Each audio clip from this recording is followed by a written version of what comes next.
I celebrate myself and I sing myself, and what I assume, you shall assume. For every atom belonging to me, as good belongs to you. Hello, I'm Eric Allen Weinstein, and those, of course, are the first words of Walt Whitman's Song of Myself, perhaps the greatest of all American poems. Many of my colleagues love the very early editions of Leaves of Grass, those published in the 1850s and 60s, and of course I understand why. The enormous originality, the energy of youth, the spiritedness of those early editions is very hard to match. But for me, Song of Myself is one of our great musical poetic compositions, and the finely wrought texture of composition doesn't really come together until the edition published in the early 1880s. Indeed, the edition which for the first time calls this poem Song of Myself, and importantly adds that important second line, and I sing myself. If we listen to the opening without that line, I think you'll hear the difference. I celebrate myself, and what I assume you shall assume. It's not quite the same as saying, I celebrate myself, and I sing myself, and what I assume you shall assume. For every atom belonging to me, as good belongs to you.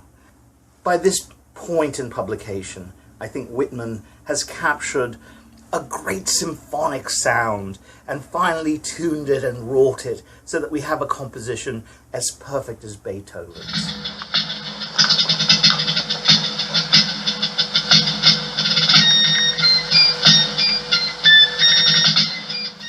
Song of Myself is not, as its title might somehow suggest, some kind of song of solipsism.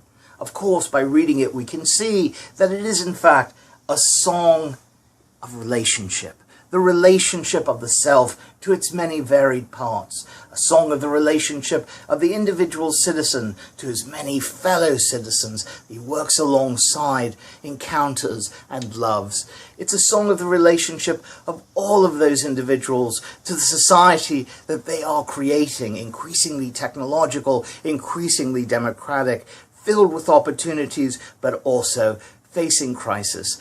This is a poem of encounter.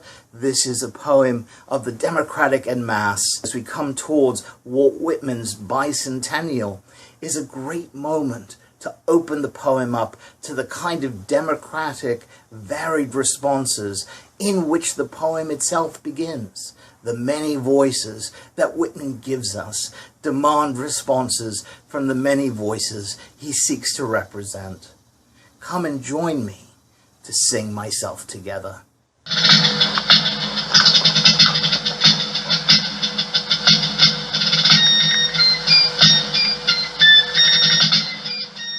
In this project, 52 times I will meet with others, and together we will read in close collaboration one of each of the sections of Whitman's great poems, sharing the lines and investigating them together, and then pulling back to discuss a little bit about what this poem and this poet has meant to us in our own lives. Of course, many of the people I'll be reading with will themselves be poets or critics and scholars of poetry. But in addition to this, in my project, I'm going to be meeting with historians and philosophers, educators and theologians, journalists and politicians, prisoners, and ordinary people that I encounter who express to me their desire to speak about Walt Whitman and his poetry. In the end, this project shall create both a book of critical encounter and a digital humanities website for studying the collaborative close reading of Walt Whitman's poem.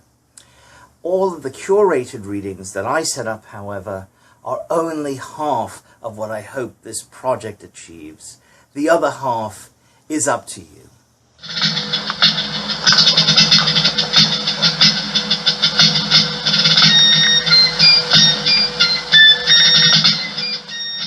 I hope you'll join me in creating the content of this project.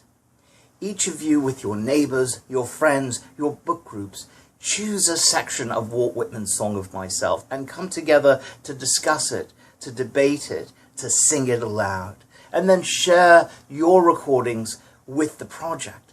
We'll pair each of your readings from around the world with the curated content that we create. Come and join me as together we embark on the adventure of singing myself together, 52 collaborative close readings of Walt Whitman's Song of Myself.